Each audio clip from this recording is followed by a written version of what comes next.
live and give the 2 cents. But how's that logical? I'm the one who made the blueprint. I won these woods out here, bruh. You just got 2 tents. I'm just chilling the cut. You bitches looking 2 tense. I keep an original, homie. Who really cares for a sequel? I could put you at a commission like a heroin needle. Praying for my downfall is lame when I own every cathedral. I don't need to address you peasants. When the hell did we need you? Fuck your property and tenants. We the new owners. I'm running all you haters down like a motherfucking bulldozer. Talking shit out loud is something I barely do sober. This a new era upon you. Fuck what the news told ya. I'm looking at my past mistakes. Feel free to burn them for me. Grind for pennies just ain't never seemed like it was worth it to me. It's time to make a change, like maybe my own currency. I'm making my voice louder for those who ain't never heard of me.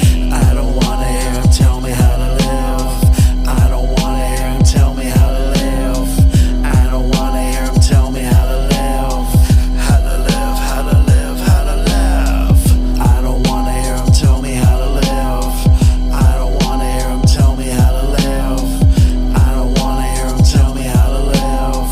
How to live, how to live, how to live. What's up, everybody? This is D-Rock with Unknown Hip-Hop Culture, sitting here with HadEnough and DJ BeauPeep. Okay. Make sure I get it right. How y'all doing? Very good. We're good. How are you? I'm doing all right. All right.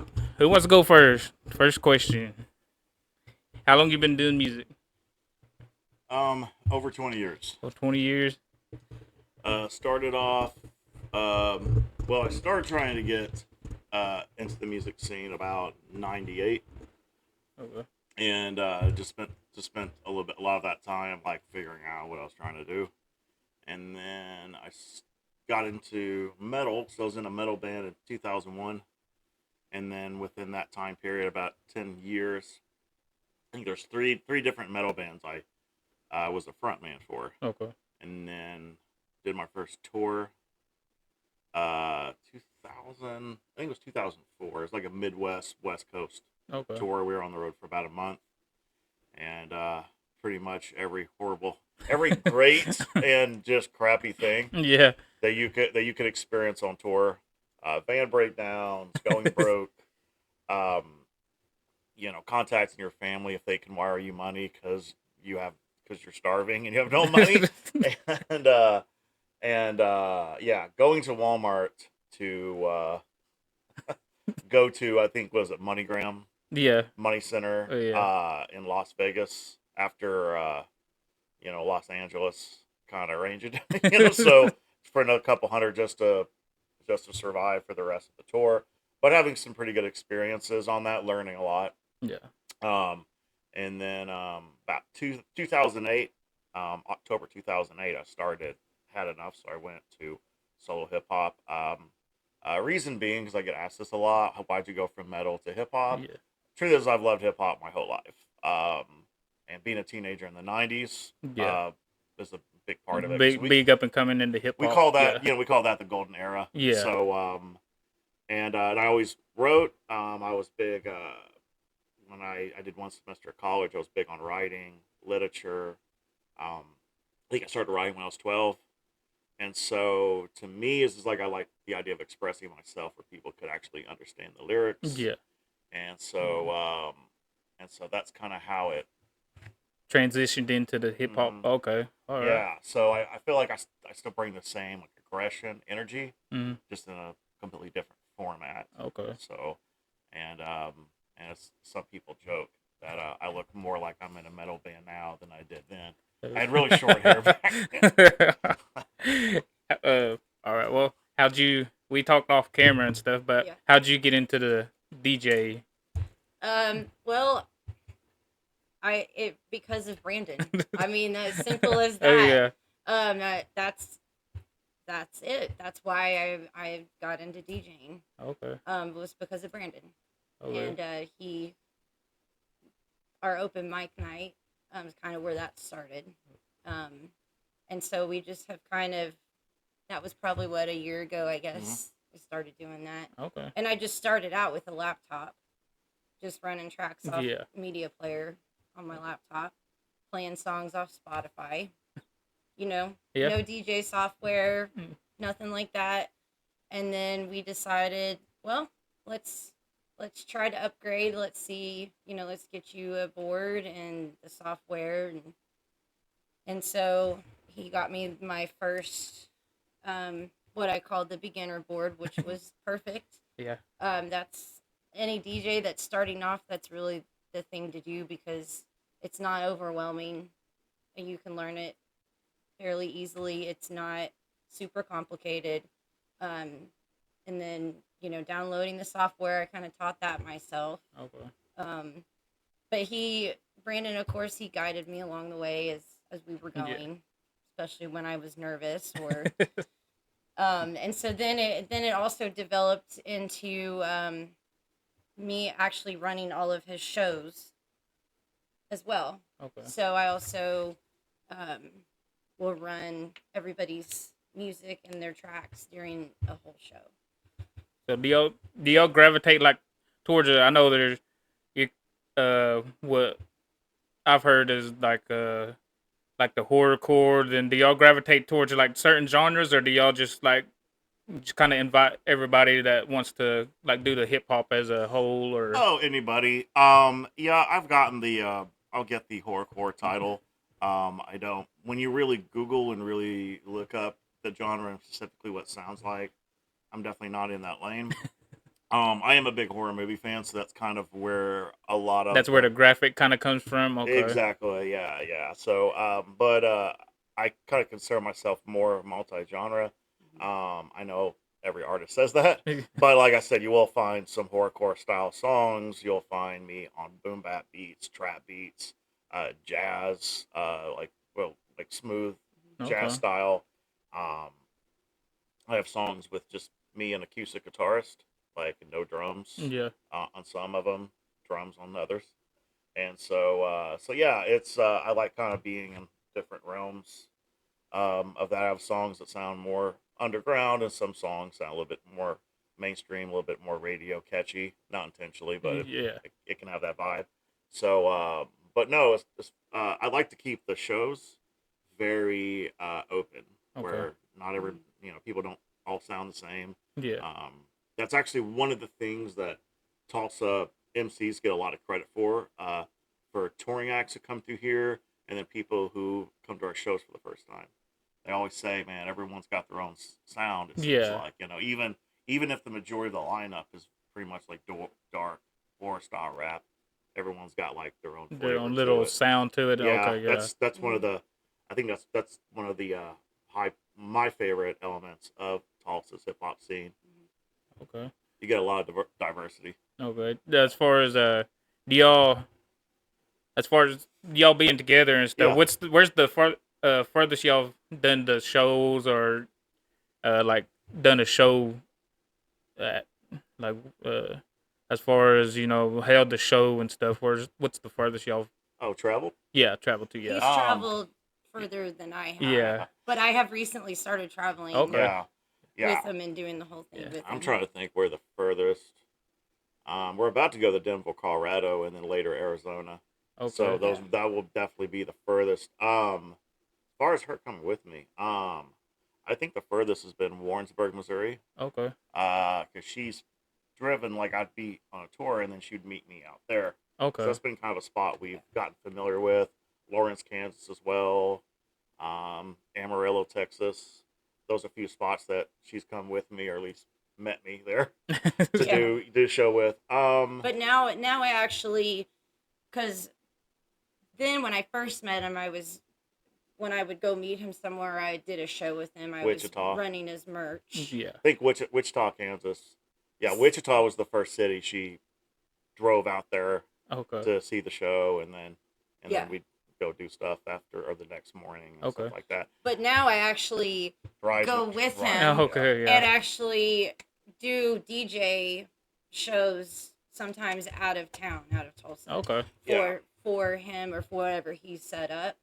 Yeah. Sometimes, I'll still go and just do merch. So I've been able to actually go out of town and DJ a whole show outside of Tulsa as well. Okay. Yeah. And then actually I just did Amarillo. And then this fall will be Council Bluffs, Iowa. in October, so that'll be another Mm-hmm. nice drive.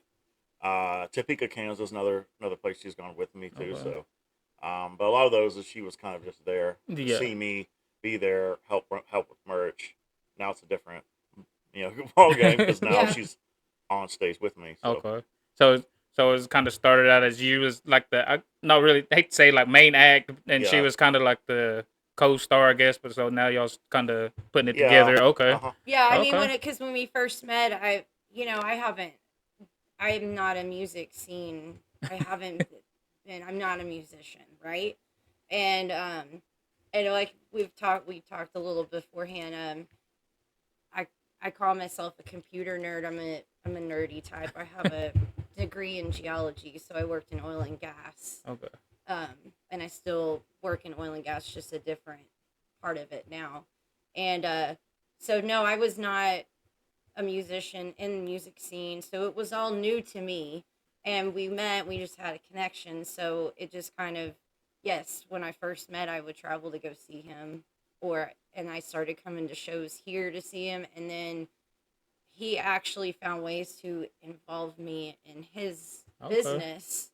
And so when he started doing that, that's kind of when he had me helping him with merch, and then open mic really kind of, because that's a once a week thing, so that kind of really was where it mainly began. Okay. Me helping him with that. And so again, since then it's just kind of evolved, but Brandon's really the one that's uh, been the brains behind it all, and he's found ways to involve me and teach me also, like he does many other people. Yeah. He's done the same thing for me. And yes, being in a relationship, it does add an extra element to it, but that's why he's so good at what he does. Yeah. Because he knows how to work with people. Even teaching his own girlfriend this is it's pretty awesome. And I think that's why people talk and mention us, is because it's a different thing that you don't always see. Yeah, because whenever I was talking about Magic Mizzle earlier, he told me about him. Then that's whenever I started following him on Facebook, and like I kind of figured y'all didn't really, y'all called it open mic for a reason.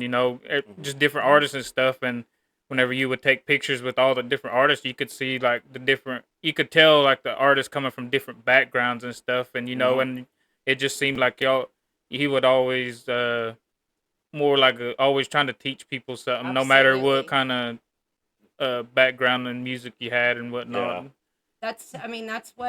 That's why his name will get brought up a lot of times when you talk about Tulsa music. Is he's been doing it for so long, but he also talks to people, he interacts with people, he gives people opportunities, and a lot of that is his experience, his knowledge, and then he's utilized open mic night to bring people out, and that's a lot of times where he will find people to put on his shows. Yeah, that's one thing I love about music. You can get people from different backgrounds and stuff, and music is just one language. And you can, no matter what type of music and stuff you really make and stuff. But as far as your hip hop background and stuff, who was your biggest like influences and stuff coming up? My biggest influences would be LL Cool J and Ice Cube would be top two. Okay. Let's say, because I listened to when LL Cool J dropped, which, I was when he first kind of came out, like Mama Said Knock You Out and all that. I was a kid, so that was, all over the airwaves TV. I was a little young, so just, but I remember the song, saw the video, you know what I mean? So days. MTV, yeah, thank you. Mm-hmm. So, and then when NWA came out, Ice Cube was always my favorite, and he's actually been a big influence just on my delivery and just and I always liked LL Cool J. I remember Mr. Smith. I remember listening to that on cassette tape like nonstop. And so that album was like a big influence, and especially when you look at how diverse he's done. He can do, like you say, he did like a cypher song with like Cannabis and Wu-Tang and all that stuff. So he'll do like underground hip hop stuff. Then he'll hit the Billboard charts, could do a song with Boys to Men. Like he'll do some real poppy R&B song, and and so he's got some real like hardcore tracks that I like a lot, and then he's known for like other stuff like the Doing It song, and so a lot of like diversity. So he's never in one lane. That's what inspired me. And Ice Cube, I just love how he delivers. Mm-hmm. And then when Eminem came out, that kind of restructured how you write lyrics. Yeah. And all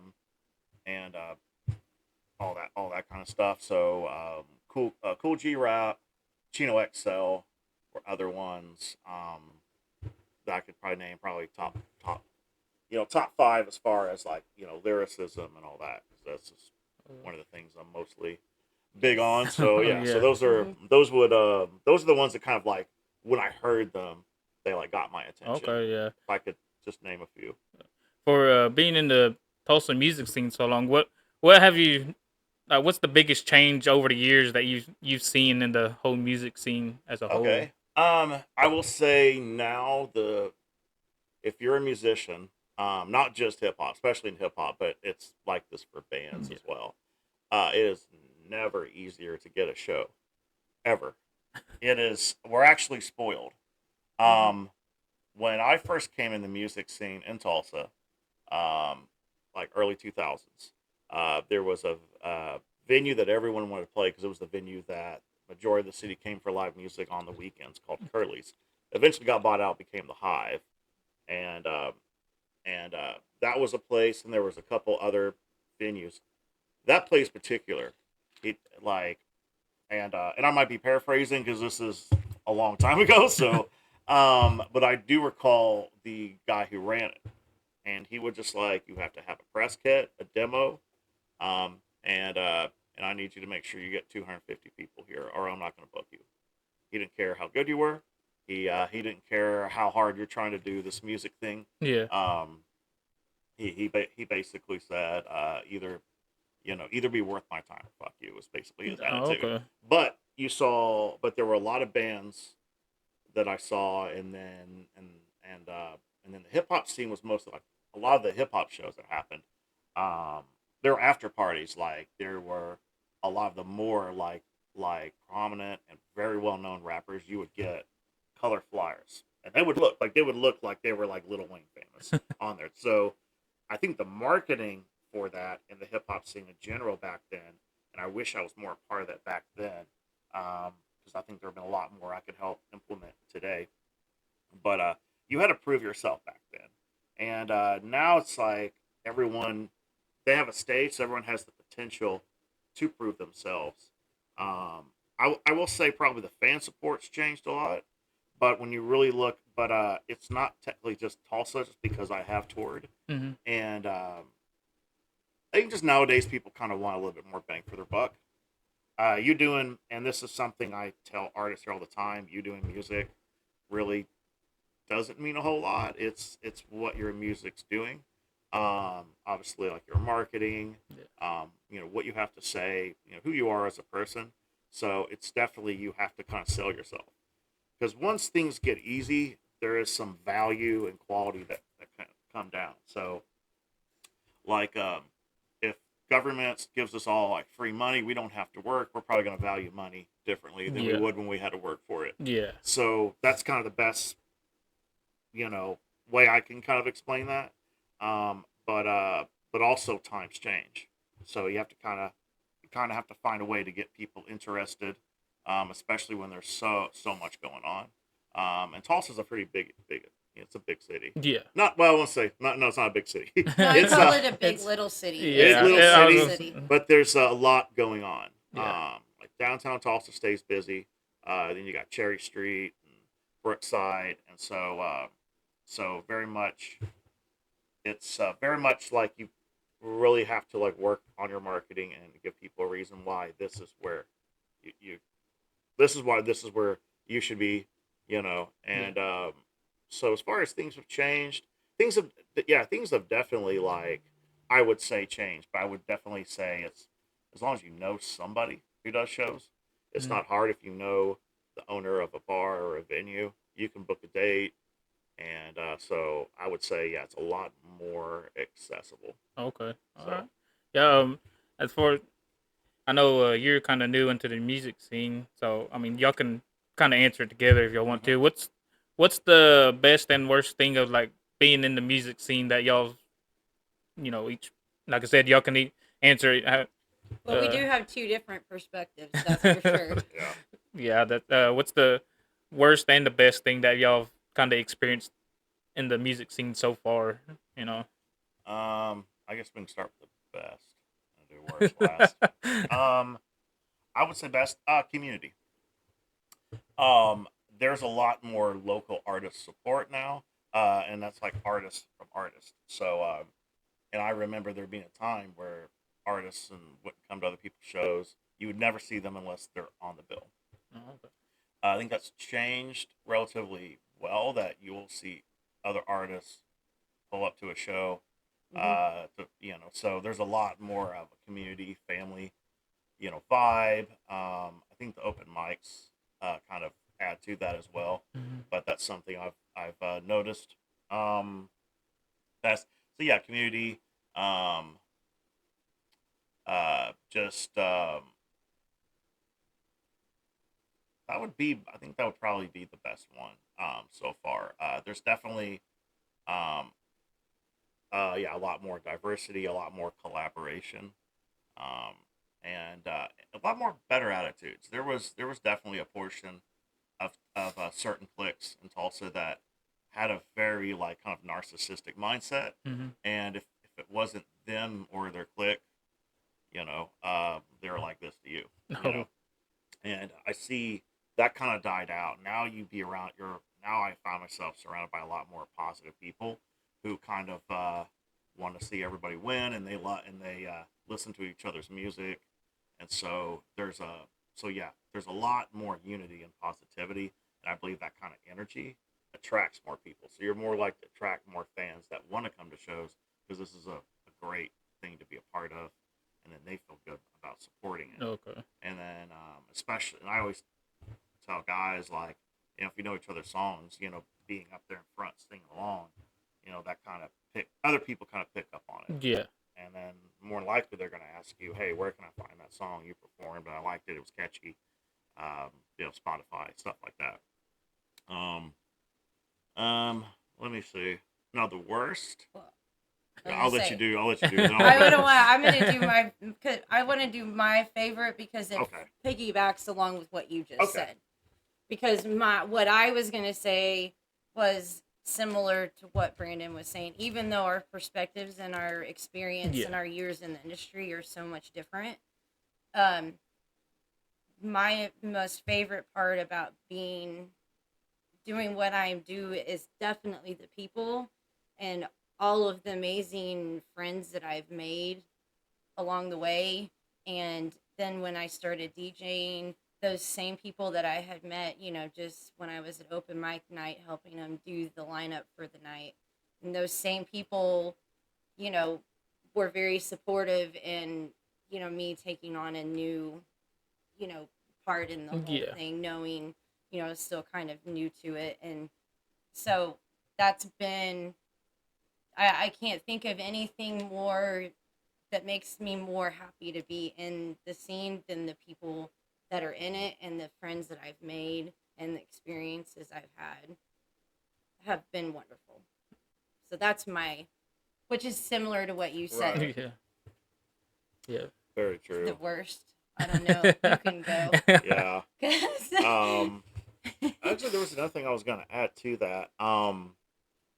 I will say one thing is better is there's more venues open to the hip hop genre. I can recall back in 2010, going from like bar to bar, venue to venue to set something up, and they wanted nothing to do with the genre, simply because a lot of the stigma.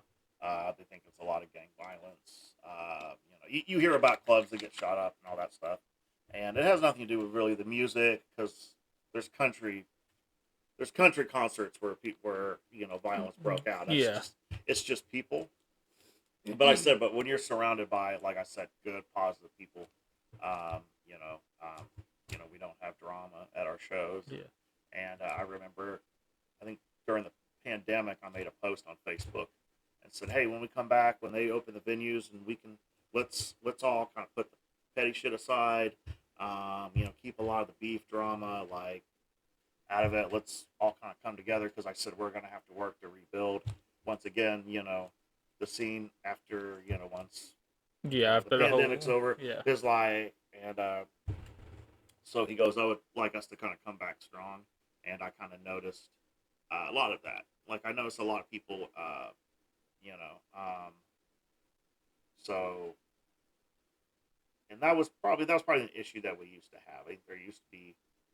I've been to cities where you find out just about every artist on the lineup had somebody bang somebody's baby mama, somebody sold someone fake weed or coke or something like that, and then we're over here and the promoter is just like finding out there's like shit going down in the parking lot, and one artist is mad because another artist is on the lineup because they had issues 2 years ago. I've heard those before, so I'm glad we don't have those problems. Yeah. Most of the time.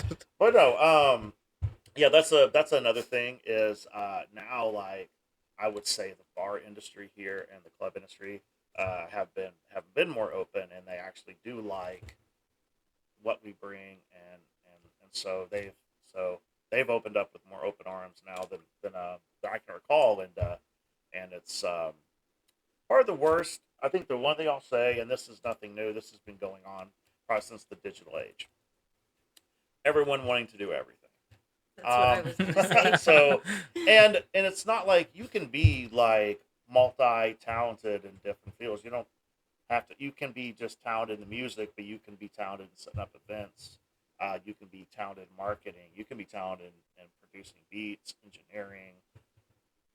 So there's nothing wrong with having different hats. In fact, I actually recommend people have different hats.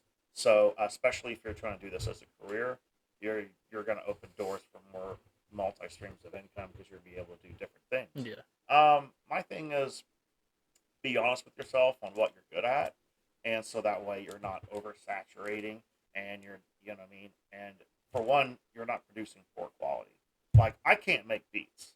I wish I could. It would save me money, and I would actually, that would be another stream of income because I could have I got an account on BeatStars, and you can make pretty good passive income from selling beats, especially if you do the whole lease thing, and that's something I kind of discovered. But early when I started, I tried to, and I look back and I'm just like, what was I thinking? So, and I noticed the beats that I really wanted, that really like spoke to me and inspired me to make a song with it. I realized I didn't have the ability to make that happen. So, and I know with things like FL Studio, it's simple to learn how to make a beat, and I know guys who use that and they make really good beats. Yeah. It's just the knowledge of how to do that. As far as me being a promoter, an event coordinator, well, for one, my uncle was a boxing promoter, and he's been doing it for I think 40 years. So I learned a lot from that. I didn't know this till I was already in, but both my parents owned a music venue. My mom was a bartender. My dad was a promoter. I didn't know that till after the fact. So I guess I have a little bit of that in my family.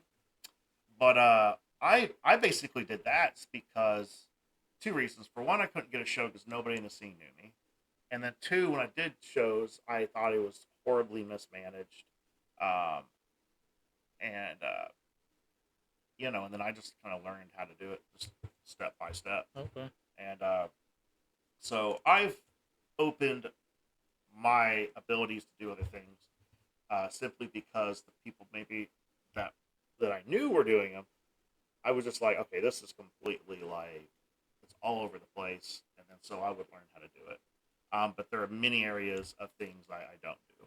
And I hire people to do them so that way the quality is there. Yeah. That's a...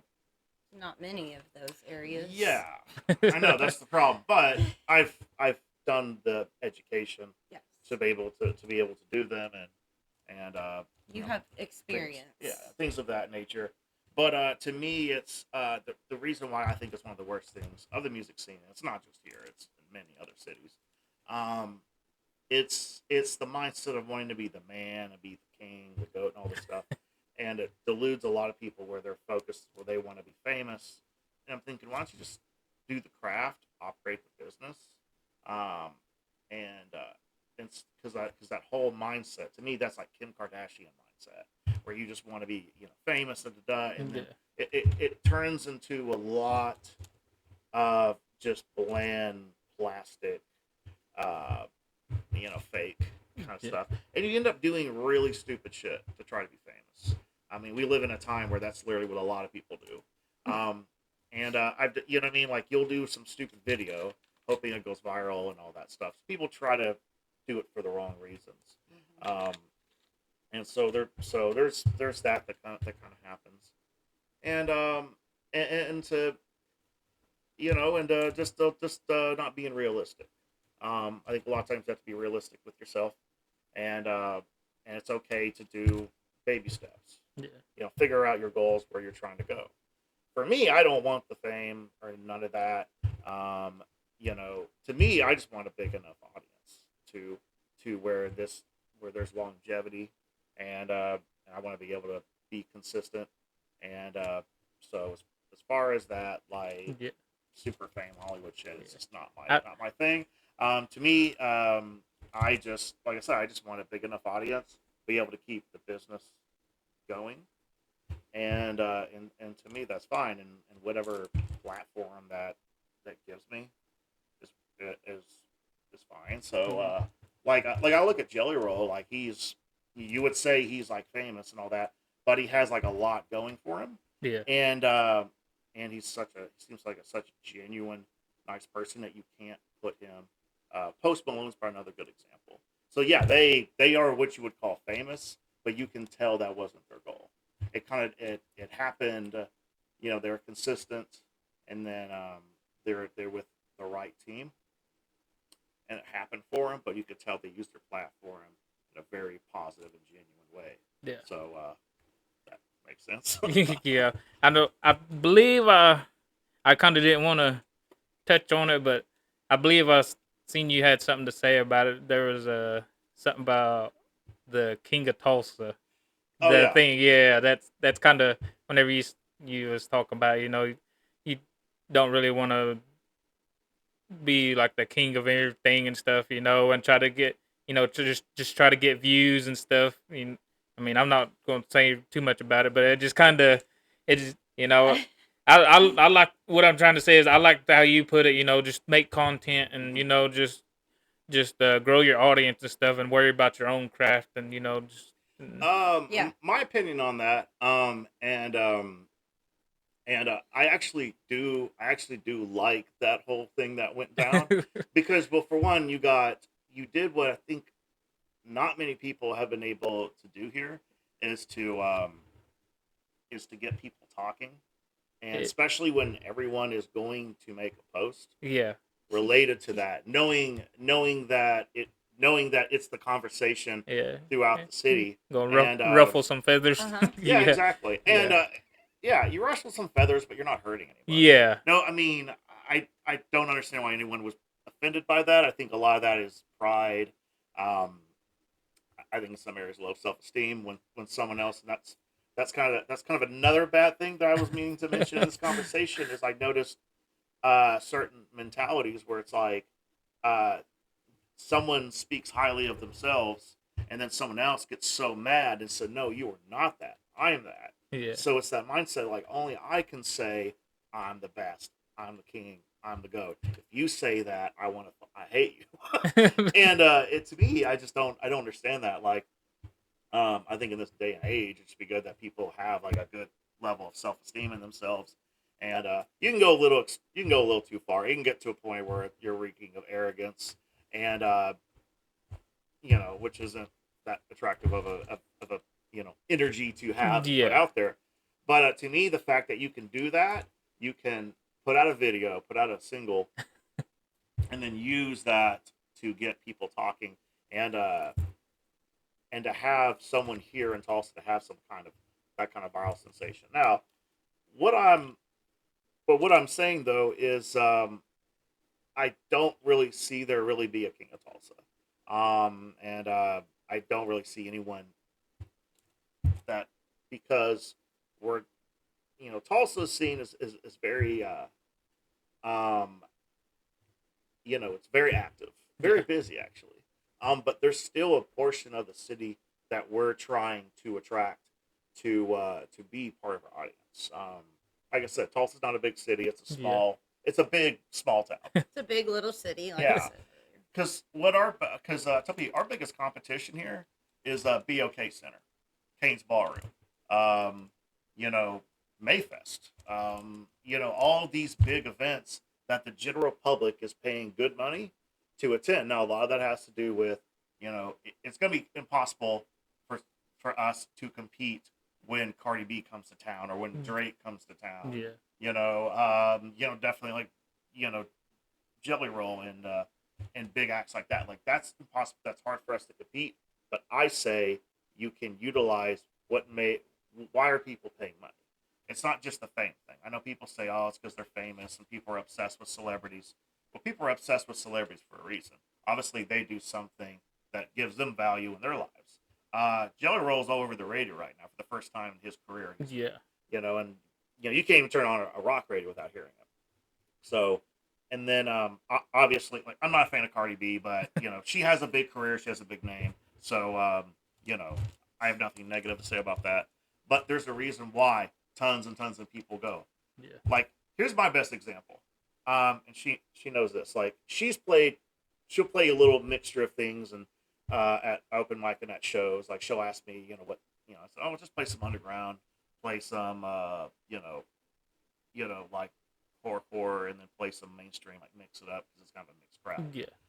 But what I'm saying is, like, everybody who does not like Cardi B can name 3 Cardi B songs. Unfortunately, like against her will, you know what I mean? So really what I'm saying is, even though you don't have to be a fan to know their songs, people know their songs. So even if it's a one-hit wonder, they want to pay to see that one-hit wonder live. And not to mention, all these big acts are known for lights, for a show. And I always say the biggest thing that maybe here in Tulsa locally that we're not doing is we're not trying to like give them the same experience or a similar experience. Over the years, a lot of the bands and artists that have gotten a big name here, they all kind of bring it live. I remember a band called Bad Guys. They were like rap rock, and all their songs were about smoking weed. And they were the Cottonmouth Kings of Tulsa at the time. This was early 2000s.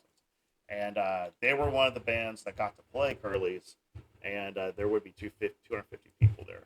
But they would have smoke, they'd have lights. They had pyros once or something. They had some type of stage props that would feel like they have the short like fire. So like you knew you were coming for a hell of a show. And I think that's a reputation that I think in Tulsa act should do.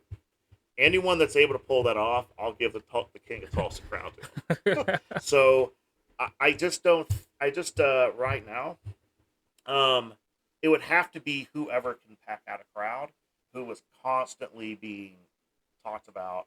And that's kind of my opinion. I feel like there's still a lot more to go before we start like giving crowns out. That's what I'm saying. So he's gonna say this because he's not gonna call himself that, or he won't, because he's not going to.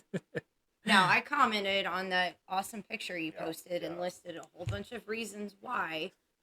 I just thought it was funny because it was a picture of me actually in the throne. So I've seen that picture. I just saw that. It was perfect for the time. But of course I am, and he knows I'm going to be the one to step in and make the comment and list everything that he can do and that he does do for the scene, and that to me, I have a different perspective, but I think the leader who people go to teach, to lead, and to bring that value and experience to me, that's how I see it. So I'm just gonna say that. I know people go, well, that's your boyfriend, of course you think that. Fine, okay, but I do get to watch him doing things that not everybody gets to. Right? And we have conversations about all the work and time he puts into what he does. that not everybody gets to see and to hear.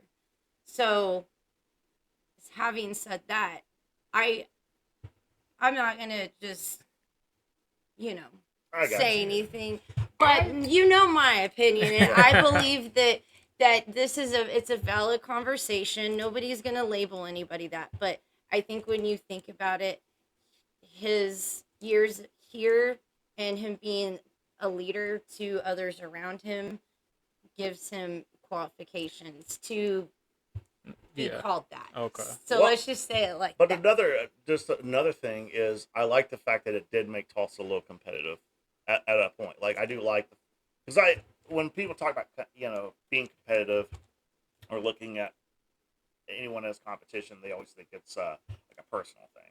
Yeah. Like, you want to like wipe everyone out and you win the throne and all that. I believe in respectful competition. Yeah. Because to me, I would feel like even when me and my homies are doing a show together, I feel like we're all trying to do our best, maybe outdo each other. That doesn't mean that I look down at the guys lower than me or vice versa. It's just we're all trying to be the best version of ourselves artistically. But you're encouraging each other. Oh yeah. But you will always. But you'll see. Positive way. You'll see all of us in the crowd watching each other. But and then you'll see me and other guys giving each other props when they get done. But it's so there's a healthy, respectful, competitive spirit you can have, and I think it's better for everybody. So that was one thing I kind of noticed, is that it was kind of like the gloves came off, in this whole King of Tulsa thing. And I don't necessarily think that's a bad thing. I know,